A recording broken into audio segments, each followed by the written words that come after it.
Nabi sholat, lalu Nabi mendorong ujung kaki Aisyah. Hadis itu masyhur, populer, tentang Nabi sholat, waktu mau sujud Nabi mendorong ujung kaki Aisyah. Inilah penyebab ikhtilaf mazhab Syafi'i dengan mazhab yang lain. Kata mazhab yang lain, Nabi menyentuh kulit Aisyah, wuduknya nggak batal. Ini yang dipakai dalil mazhab Hanafi, mazhab Hambali, mazhab Maliki. Dalam mazhab Syafi'i, hadis itu ada kemungkinan kaki Sayyidatuna Aisyah itu ada hail, ada kaos kakinya, atau ada kainnya, atau ada bajunya, sehingga tangan Nabi tidak menyentuh kulit, tapi menyentuh kain, bukan menyentuh kulit. Kita lepaskan ikhtilaf tentang batal tidak batal itu, karena dalam mazhab Syafi'i ad-dalil idza ihtamal saqata bihil istidlal. Kalau dalil itu mengandung kemungkinan maybe, dia tidak bisa dijadikan sebagai dalil. Bisa jadi ada kaos kaki, bisa jadi ada kain, bisa jadi ada baju, sehingga tangan Nabi tidak menyentuh kulit. Tapi yang tidak ada ikhtilaf di situ, bahwa Nabi sholat sunnah, di kamarnya, itu nggak ada ikhtilaf. Maka pembahasan yang kedua adalah rumah sebagai tempat sholat. Dalil kedua, Nabi SAW bertamu ke rumah sahabat, dikasih makan, dikasih minum. Pas mau pulang Nabi nanya, aina turidu an usolli? Kamu mau saya sholat di mana? Ini rumahmu ini kan luas, ya. Kamu mau sholat di mana? Karena Nabi tahu nanti tempat sujud Nabi itu akan dijadikan mereka tempat sholat untuk ngalap barokah, bekas tempat sujud Nabi. Kami mau engkau sholat di sini ya Rasulullah. Nabi sholat di pojok rumahnya. Untuk apa? Sebagai musalla al-bait, tempat sholat sunnat di rumah. Sholat duha di situ, sholat hajat di situ, sholat taubat di situ, sholat wudhu di situ, sholat tahajud di situ. Sehingga ketika anak kita melihat ada sajadah ayahnya, ibunya terbentang, mungkin waktu itu dia nggak sholat, tapi waktu kita mati, saat dia rindu, dia akan bentang sajadah yang sama di atas tempat itu, dan dia angkat takbiratul ihram dengan tumpahan, bukan linangan, tumpahan air mata melepas rindu. Allahu Akbar. Tumpah tangisnya waktu itu. Ini manfaatnya. Syukur-syukur bisa membangunkan istri, sholat tahajud di situ berjamaah, sholat bersama anak, tapi sholat sunat. Saya maunya sholat wajib Pak Ustadz. Oke, sholat wajib, sholat dulu di masjid bersama imam, setelah itu pulang ke rumah. Kamu kenapa setiap selesai salam langsung pulang? Ayah sama ibu saya sudah tua Pak Ustadz, nggak bisa ke masjid. Terus selesai pulang, dia udah nunggu, saya langsung sholat lagi di rumah. Sholat yang pertama di masjid menggugurkan kewajiban, sholat yang kedua sunat. Sholat dengan istri, sholat dengan anak, sholat dengan ayah, sholat dengan ibu yang duduk di kursi karena nggak bisa ke masjid. Jadikan rumah sebagai sholat, tempat sholat. La taj'alu buyutakum qubura. Jangan jadikan rumah kamu sebagai kuburan. Jangan jadikan rumah kamu sebagai kuburan. Kenapa? Karena tidak ada sholat, tidak ada zikir, tidak ada doa, tidak ada munajat di dalamnya kepada Allah Subhanahu wa ta'ala. Ini kepada Allah. Bismillahirrahmanirrahim. Alhamdulillahi rabbil alamin. Simple, singkat, sederhana, tapi berkesan kepada anak. Dia akan melakukan hal yang sama kepada anak-anak dia, cucu kita di masa akan datang. Yang kedua, buat rumah niatnya untuk menerima tamu. Man kana yu'minu billahi wal yawmil akhir falyukrim dhaifahu. Yang ketiga, siapa yang beriman kepada Allah dan hari akhirat, maka buatlah rumah itu untuk muliakanlah tamu. Kalau mau buat rumah, niatnya untuk menerima tamu.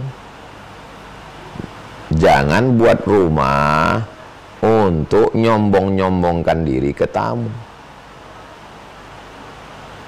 Tamu datang dikasih air minum, masuk waktu makan ya diajak makan. Akala ta'amakumul abrar, makanan kamu sudah dimakan orang baik. Sallat alaikumul malaikah, Malaikat-malaikat mendoakan kamu, wahai sahibul bait. Dzakarakumullahu fi man indah. Dan malaikat mendoakan kamu, Allah membanggakan kamu kepada para malaikatnya. Yang keempat, rumah tempat membaca Al-Quran. Kebetulan rumah kami dulu, almarhumah ini guru ngaji mak saya. Jadi habis maghrib ke isya, sebagian ada orang anak-anak ke masjid, sebagian ke rumah kami. Saya jadi staf almarhumah mak ini. Kalau mak saya sibuk, saya ngajar. Jadi murid-murid saya itu ada yang adik kelas saya, ada yang seangkatan saya, ada yang sebaya saya, ada yang kakak kelas saya. Beberapa preman baru taubat datang ngaji ke rumah, itu jadi murid saya. Jadi rumah itu heboh dengan bacaan Al-Quran. Syukur-syukur bapaknya hafal Quran, ibunya kalaupun tidak ya baca Iqra. Saya pernah ceramah di kantor pertanahan. Ustaz Somad dalam kitab tafsir Ibnu Katsir juz sekian halaman sekian. Duh, Bapak pegawai pertanahan. Iya Pak Ustaz. Kok hafal Bapak Ibnu Katsir juz sekian halaman sekian? Saya habis sholat subuh di rumah itu Pak Ustaz baca tafsir Ibnu Katsir. Muridnya banyak Pak. Muridnya 1,5. Loh kok 1,5? Anak saya stay di situ, istri saya setengah. Kenapa setengah? Dia duduk di situ, kadang-kadang dia sambil masak ke dapur, bolak-balik. Aku dengar dari dapur. Saya membacakannya aja. Ini sekarang ada yang nggak paham, saya tanyakan ke Ustadz.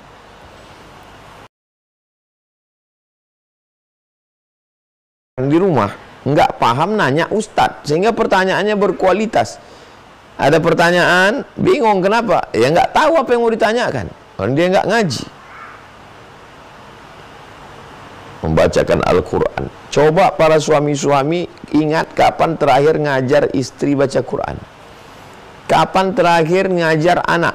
Kapan terakhir mendengarkan hafalan anak. Kapan terakhir mendengarkan setoran. Kapan terakhir ngelihat dia baca A, ba, ba, ba, ta, ta, ta, batasa, Iqra. Nggak usah dijawab. Cukup bayangkan aja. Ini amat sangat penting untuk keberlangsungan rumah sebagai tempat. Yang kelima adalah mengundang ulama. Dulu kalau ada Maulid Nabi, Isra Mi'raj, Nuzul Quran, datang penceramah ke kampung kami. Itu diundang almarhumah mak saya ke rumah, dia masak. Dimasukkannya kain sarung. Saya anak-anak nggak ngerti, nggak paham apalah maksud. Baru saya paham bagaimana sahabat dulu menjemput Nabi dan tabi'in mengundang sahabat untuk makan ke rumah. Maka saya kalau tahu ada ulama datang, ya sesuai kemampuan kita. Mohon maaf Pak Kiai, kalau berkenan. Dulu ada ustadz penghafal Quran datang ke rumah kakak ibu saya. Di ruang tamu, dibawa ke kamar, dibawa ke dapur, sampai dibawa ke dapur. Heran saya apa? Ternyata untuk ambil ngalap barokah ulama penghafal Quran. Begitulah dulu Nabi SAW dibawa oleh sahabat, bekas-bekas atharus salihin, bekas-bekas orang soleh. Itu kan Nabi Pak Ustaz, ulama, al-ulama warathatul anbiya, ulama pewaris para nabi. Tak dikumpulkan semua. Nanti kalau kita mati, anak-anak kita itu ingat. Sekarang kenapa saya ingat? Ya karena orang tua saya buat.